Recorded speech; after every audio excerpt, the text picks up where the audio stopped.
Una producción de Almavisión Hispanic Network, televisión cristiana, a la manera de Dios.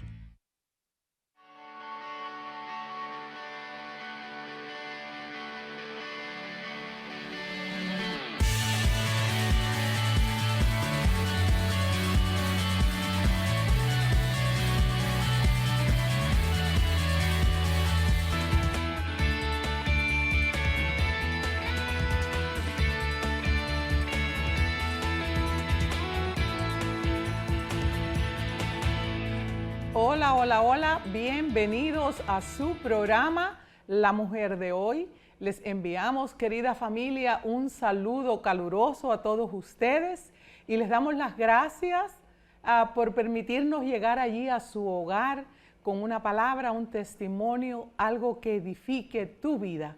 Y bueno, vamos a tener hoy un programa muy especial. Tengo aquí con nosotros a un pastor al cual le quiero dar la bienvenida, al pastor Francisco Cruz. Bienvenido, pastor. Gracias, bendiciones. Amén, qué hermoso poderle tenerle de vuelta por acá. Desde hacía tiempito que no lo miraba, pero aquí estamos, ¿verdad? Sí, pues quiero agradecerle, Marisol, por este privilegio, esta oportunidad de estar aquí con usted en este programa, y también al apóstol, nuestro hermano Bruno Camaño, que ha sido de gran bendición, que lo conozco de tiempo y es un amigo y lo respeto mucho, y le agradezco esta gran oportunidad que me permite de estar aquí en los medios compartiendo esta palabra. Amén. Y qué lindo, ¿verdad? Que sabemos que nos haya visitado después de un largo tiempo que no ha estado por acá, pero a veces vemos al pastor y pasan cosas en nuestra vida, ¿verdad? Como Amén. humanos. Sí. Tengo entendido que usted estuvo en la cárcel por una situación adversa y yo quisiera que nos contara un poquito para aquellas personas que le conocen. Sí. Bueno, quiero primeramente darle gracias a Dios por la vida que me permite tener el día de hoy, porque sí ha sido una trayectoria, ha sido un tremendo proceso, y en la realidad, pues para mí es un agradecimiento, porque sé que no debería estar vivo. Desde niño debería estar muerto, porque el enemigo trató de acabar con mi vida, mi padre dándole droga a mi madre, pateándole el estómago para que me abortara, y así sucesivamente. Después las pandillas, a estar casi muerto en un callejón, y luego el Señor nos llama, nos alcanza a mí, a mi esposa, que la conocí de 14 años, yo tenía 15 en la escuela, y de ahí pues agarramos una vida en las pandillas, en la droga, hasta que Jesucristo llegó a nuestras vidas y nos puso un llamado de Dios, por el cual estuvimos trabajando por muchos años aquí en Estados Unidos y en toda Latinoamérica, alcanzando las almas en los diferentes barrios de San Salvador, Guatemala, Honduras, México. Pero de ahí vimos que cuando uno está trabajando para el Señor, tiene que estar bien consciente de la guerra espiritual que tiene uno, porque si no está consciente, en realidad hay una guerra invisible que estamos peleando, y el enemigo va a atacar a aquellas personas que están trabajando para el Señor. Y no es fácil, pastor, porque cuando vemos en nuestros comienzos cómo fueron, Sí. y de dónde Dios nos ha sacado, podemos ver las cosas grandes que ha hecho Dios en nuestras vidas. Amén. Esos testimonios, usted después de haber estado en pandillas, de haber tenido una mala experiencia Sí. en su juventud, el Señor los rescata, y de las calles, de la droga, Sí. lo liberta, ¿verdad? Amén. Y de pronto viene esta situación difícil a su vida, Sí, ¿verdad? Sí.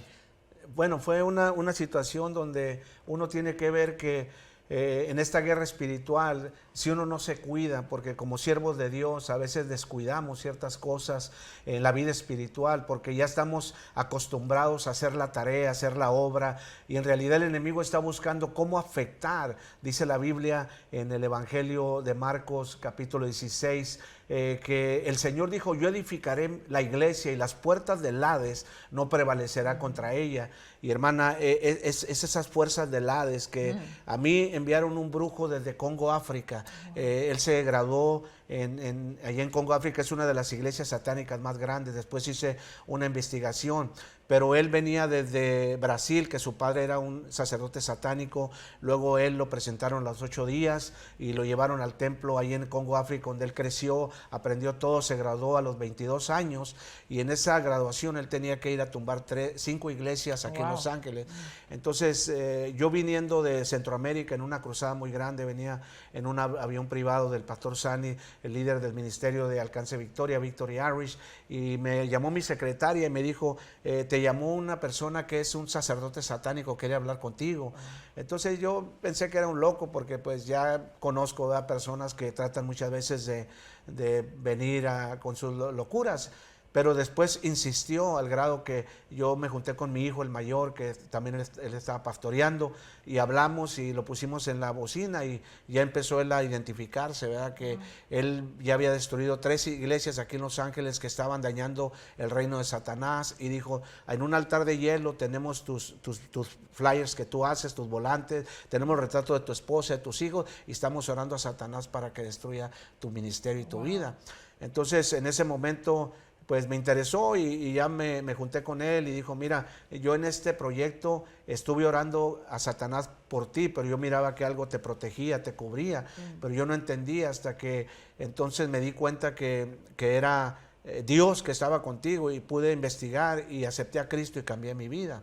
Entonces hicimos un testimonio en la iglesia, unas notas que escribió, un reportaje, y lo dimos y celebramos la victoria, pero en realidad pues no era, él estaba buscando cómo acercarse, cómo entrar para destruirme, ¿verdad? Wow. Entonces uno no está consciente, como digo, en el discernimiento, y pues pasó un acontecimiento en el cual tuve que estar en prisión por 5 años ahí adentro, y fue muy difícil, ¿verdad? Porque pues en todo esto yo sabía pues mi inocencia, pero también sabía que hay cosas que uno tiene que tener cuidado, porque sobre eso se llevan otras cosas, y el enemigo está buscando cómo venir a destruir, que en otro tiempo podría dar más detalles. Lo que sí, pues en ese proceso fue como un infierno, ¿va? Pero una de las cosas que, no sé si me quiere preguntar algo antes de continuar. No, cuando vemos prisión, dice que no se cae un cabello de nuestra cabeza si no es con la voluntad de Dios, ¿verdad?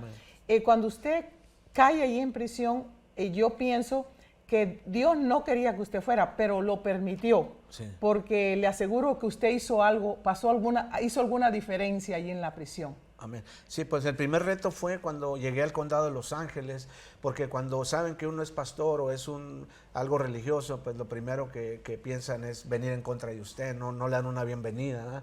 Entonces, pues ahí uno tiene que pararse en lo que uno cree, porque lo primero que pasó, que en la primer celda oí la voz del enemigo que dijo, te voy a matar y voy a matar a tu familia. Wow. Entonces, en ese momento me recordó todo el proceso, que en otra ocasión podemos hablar más de esta historia de los sacerdotes, todo lo que hacían, cómo entran a las iglesias, cómo vienen disfrazados a través de diferentes formas que ven las debilidades y atacan. Podemos tocar eso en otra ocasión. Pero llegando ahí, pues fue una situación donde yo tuve que rendir todo al Señor y creerle al Señor, y mirar que estaba peleando con unas fuerzas tremendas. Y lo primero era que yo empecé a predicar, y había otro morenito que predicaba en inglés. Entonces él salió, pero ya no había quien predicar en inglés. Ahí el Señor dijo, pues empieza, y empecé yo a hablar inglés y a predicar. Sé inglés, pero no para predicar, pero ahí Dios me desarrolló predicando y mirando, porque en esos momentos me recordó el Señor, estuve en la cárcel y no me visitaste, ¿verdad? Entonces ahí recordé que el Señor tiene una gran carga por la gente que está ahí, porque muchas veces son olvidadas por su crimen o por su inocencia, y son olvidadas por sus familiares, por la gente, inclusivemente por la sociedad, y hay cosas que pasan allá adentro. Y a veces, pastor, vemos, todos somos humanos. Sí. Y suceden cosas y le preguntamos a Dios, ¿por qué me pasó a mí esto? Sí. Pero es un propósito del Señor. Sí. Porque posiblemente habían personas ahí adentro que tenían que oír el Evangelio a través de usted. Sí, en una persecución, porque hay mucho política adentro, política al grado de que aún las capillas se controlan por personas vidales que tienen vida, y ellos sienten que son dueños de la prisión. Entonces, yo llegué y pensaba que se me iba a abrir la puerta para predicar, pero en realidad vinieron muchas oposiciones. Entonces yo decidí decir, bueno, pues voy a agarrar de a uno y hablarles del Señor. Y en una noche me despertó el Espíritu Santo y me dijo, si tú estás aquí en este lugar de tinieblas, en este lugar para oscuro, que tal vez otro siervo no puede llegar aquí, pero tú estás aquí, levántate y predica el Evangelio. Y de ahí me levanté a la yarda y empecé a predicar, y Dios empezó a abrir puertas y a transformar gente que no cree, porque en una prisión la gente se esconde en la Biblia porque no quiere entrar a la política, o se esconde en la Biblia porque quiere decirle a su familia que ya cambió, o se esconde en la Biblia por temor, pero hay gente sincera que sí busca a Dios, y ahí pues son rechazados inclusivemente por la gente criminal, por los del mundo, pero pues uno sabe de dónde lo sacó el Señor, y estando ahí pues les habló uno de la palabra, y gente que me quería romper la Biblia, me quería quemar la Biblia, me hacían cosas, me tiraban mis cosas a la basura, pero empezaron a ver mi vida, mi caminar, y empezaron a creer, y hombres de diferentes rangos de instituciones ahí aceptaron a Jesucristo. Amén. Y es lo importante, ¿verdad? Sabemos que no es fácil estar en un lugar de esos, donde hay tantas personas de diferentes credos y de diferentes, que han sido hasta asesinos, han estado en tantas cosas. Pero ¿cómo usted vio la mano de Dios en medio de usted, en medio de tanta gente mala? ¿Cómo Dios lo sostuvo ahí a usted? Amén. No, pues inclusivemente al grado de cuando hay rayetas, o sea, son manifestaciones de violencia contra racismos y eso, yo era protegido, o sea, había una protección de Dios, había una protección de personas que decían, hey, dejen al pastor, o había un cuidado, porque la mano de Dios estuvo conmigo en ese lugar, y le doy gracias a Dios porque recuerdo una persona que se llamaba Joel, él es de Culiacán, Sinaloa, y él estuvo, le dieron de 45 años a vida. Wow. Entonces él lleva 22 años allá adentro, pero lo alcancé por medio de la palabra del Señor, y recuerdo él escribiendo, porque ahí tengo mi Biblia, una de las cartas, dice, a mí de chiquito miré la violencia en mi casa, miré el dolor en mi casa, miré a mi madre ser golpeada por mi padre, miré a mi madre ser arrastrada, y crecí en el odio, en el rencor, al grado que empecé yo a venir en contra de mi padre y a robar, y a los 8 años lo amarraban de la casa, porque no lo dejaban salir. Después él le decía a sus hermanas que levantaran el pie de la cama para salir si se escapaba. Después lo amarraron con cadenas su mamá, pero dice, nunca hice caso, ahora estoy en una celda, en una institución, aquí voy a morir a menos que Dios haga un milagro. Wow, tremendo. O sea, que siempre la mano de Dios, la protección divina del Señor siempre está en medio nuestro, ¿verdad? Amén. Hay muchas personas que nos están viendo y que posiblemente andan en una prisión. Muchos los están mirando usted, en un hospital. Pero ¿cuál sería su mensaje así para ellos? Amén. El mensaje que sería es de que dice la palabra del Señor, que Dios envió su palabra y nos sanó y nos sacó de la ruina. En todo momento, mientras tenemos vida, tenemos esperanza. Tú que estás en una celda, yo sé lo que se siente estar ahí pensando muchas cosas en tu mente, de tu familia, tal vez de tu esposa, de tus hijos, y te sientes desesperado en esa situación, pero quiero decirte que Cristo te ama y hay una respuesta para tu vida. Lo único que tienes que abrir es tu corazón, porque sé que muchas veces no queremos ceder a la palabra, no queremos ceder inclusive al decir a la religión, porque ¿qué van a decir los hombres? ¿Qué van a decir los internos? Pero tú preocúpate por tu alma, por tu vida, y ábrele tu corazón ahí. Cristo te ama, murió por ti, y Él tiene algo nuevo para tu vida, porque en medio de una celda tú puedes tener paz. Yo tuve paz, en medio de la guerra estaba la paz del Señor, y si tú estás en un hospital, ahí donde te encuentras, hay esperanza para tu vida, porque lo que haya dicho el médico, lo que haya dicho la ciencia, eso es un lado, es lo que dice Dios, y Dios dice que si tú crees, y puedes creer, y puedes tener fe, todo es posible en esta hora. Amén. Y qué lindo es, pastor, poder, cuando hablamos la palabra, hay muchas personas que necesitan oír de Jesús. Amén. Qué lindo es cuando usted ve esas transformaciones, aún en la prisión, un lugar donde podemos ver que es casi imposible, ¿verdad? Sí. Pero llega la palabra, un siervo de Dios, podemos ver tantos siervos de Dios, pero uno de ellos José, como tuvo que ir a prisión, pero fue con un propósito. Amén. Y así mismo pienso yo que usted también le tocó a propósito de que personas conocieran a Jesucristo, Amén. ¿verdad? Y bueno, vamos a seguir conversando aquí con usted, pero vamos a pasar con un canto. Amén. Para que tú allí que estás en tu hogar, si tú te sientes desanimado, si estás en prisión, o hay diferentes clases de prisiones, ¿verdad?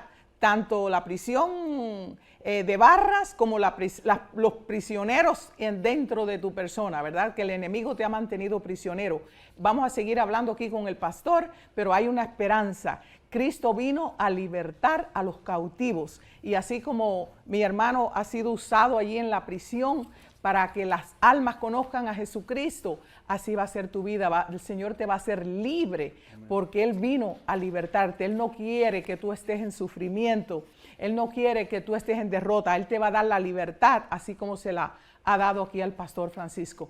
Pasemos con este canto y ya regresamos.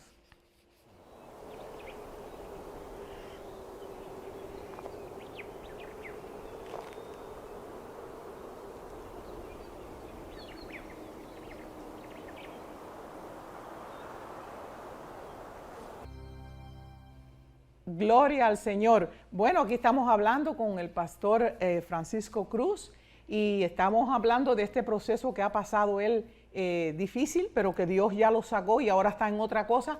Pero yo quisiera, antes de pasar a este otro punto que le quiero preguntar, pastor, ¿cómo es el proceso día a día en una prisión? Sí, primeramente para mí pues fue una experiencia el llegar a una prisión, porque es un proceso que lleva uno.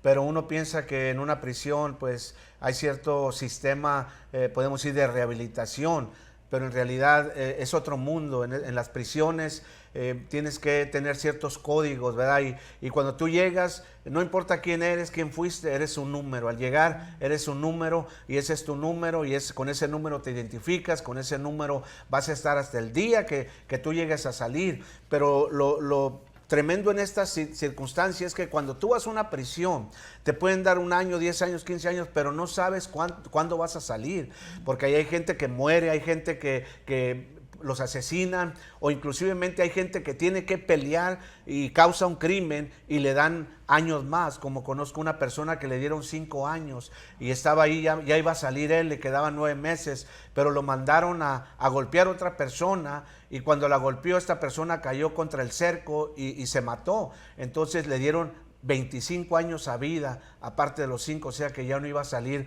de ese lugar. Entonces esa es la experiencia, que el temor que llena a Satanás en esos lugares, pero uno tiene que contrarrestar y pelear, porque ahí eres un número, pero también tienes que estar cuidándote, porque no sabes a qué momento se va a levantar una guerra, una pelea, porque allá adentro hay alcohol, ahí hay drogas, ahí hay pornografía, ahí hay todo tipo de pecado. Entonces uno es juzgado, ¿verdad? Por eso digo que adentro muchos de los que traían una Biblia no se conducían como cristianos, porque ahí quieren ver una línea, que tú caminas en lo que tú dices, porque te ven día y noche, te ven acostar, levantar, caminar, ir a comer. Entonces tienes que estar centrado con el Señor en la palabra y saber que si vives, para Dios vives, y si mueres, pues vas a morir para el Señor, porque tú no sabes cuándo vas a salir. Pero en ese proceso también podemos ver el poder de Dios, podemos ver la mano de Dios en esos lugares manifestarse gloriosamente, y le doy gracias a Dios por los hermanos que de aquí afuera iban a las capillas a llevar el mensaje, porque era una gran motivación, era una gran bendición. Pero allá adentro pues es otro mundo, es un mundo de guerra, de batalla, gente que fue olvidada por su familia, gente que tiene mucho odio, mucho rencor, y es solamente a través del amor de Jesucristo, que aún es difícil amar en esos lugares y mostrar el amor, porque ahí no hay amor. Recuerdo una ocasión que hablaba con mis hijos y yo le estaba diciendo te amo, y le di un beso, y otro prisionero escuchó y dice, oye, ¿a qué le diste besos a tu novia, a tu esposa? Y le dije, no, estaba dándole besos a mi hijo. ¿Y cuántos años tiene? Le dije, tiene 22. Y digo, pero eso no se hace. ¿Cómo es posible que tú, porque para ellos es raro que tú abraces a tu hijo, que lo beses, porque nunca los besaron, nunca le dieron ese amor, pero ahí uno les empieza a ministrar y empiezan a quebrantarse, y ahí es donde entra el mensaje de Jesucristo. Amén. Y qué lindo, pastor, porque el amor, dice, nada podemos hacer si no está el amor de Dios. Amén. Y cuando usted le habla con esa sabiduría, con ese amor de Dios a esas personas que han sido asesinos, Sí. que no es fácil, ellos ni sienten ni padecen. ¿Por qué? Porque usted lo dijo, nunca le habían dado un abrazo. Y de esos hay muchas personas hoy día que han crecido desde niños y no han tenido ese abrazo, ese amor, ese decir te amo papi, te amo hijo, y no ha habido ese amor de Dios. Qué importante es que ese personaje que le oyó a usted decir hijo te amo, ¿a quién le dices que te amo? Sí. No, a mi hijo. Esa persona hizo impacto eso que usted le dijo. Amén. En esa persona. Amén. Y eso y muchas otras cosas que tuve que aprender. Inclusivemente una vez golpearon a una persona cuando apenas llegué y estaba sangrando en el piso. Y yo iba a correr a orar y me jaló otro prisionero y me dice, no lo hagas. No, pero ora por él, no te acerques, dice, porque ahorita van a llegar los oficiales. Y empezaron a sprayar peppermint y a tirar todos al piso. Y si yo me haya acercado, me hayan golpeado, pensando que tal vez yo había sido parte de ese crimen. Entonces aprendí a orar de lejos. Aprendí también que como yo soy una persona dadivosa, que yo y mi esposo íbamos a las calles, dábamos comida, íbamos a Centroamérica, México. Ahí, pues lo que me llegaba a mí de comida, quería ofrecerle a alguien, pero después querían abusar de uno, al grado de que me das una sopa, me das un pedazo de pan o lo que sea, pero ellos tenían, nomás que querían, en otras palabras, manipularte. Entonces tuve que aprender a decir que no. Buscar problemas y el enemigo, ¿verdad? Sí. Pero bueno, nos queda poquito tiempo, Pastor Francisco, vamos a hacer otro segundo programa con él. Nos llama Delcy, pide por oración porque tiene mucho desánimo, vamos a estar orando. Dewell quiere ser mejor persona para Dios. Amén. Elizabeth, por un trabajo, por salud, vamos a estar orando. Victoria, por su hijo, por sanidad. Eldi, por sanidad, por su familia, por su hija Beatriz, y vamos a estar orando, querida familia.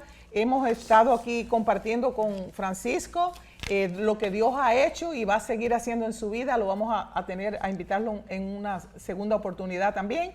Y queremos no terminar este programa, Pastor, sin invitar a aquellos que posiblemente no tienen a Cristo en su corazón, que usted lo acepte así con nosotros. Padre, sí, te doy gracias por enviar a Jesús. Jesús, entra en mi corazón, sí, lávame con tu sangre, límpiame de todos mis pecados. Yo te acepto, Señor Jesús, como mi Salvador. Gracias, Padre. Amén. Si usted ha hecho esta oración, usted es un hijo, una hija de Dios, las cosas viejas pasaron, no importa donde tú te hayas metido, agárrate de Cristo, vivirá tu corazón y tu vida será diferente. Gracias, Pastor Francisco, por haber estado aquí con nosotros. Amén. Y vamos a hacer una segunda parte de este programa. Gracias. Bendiciones, familia.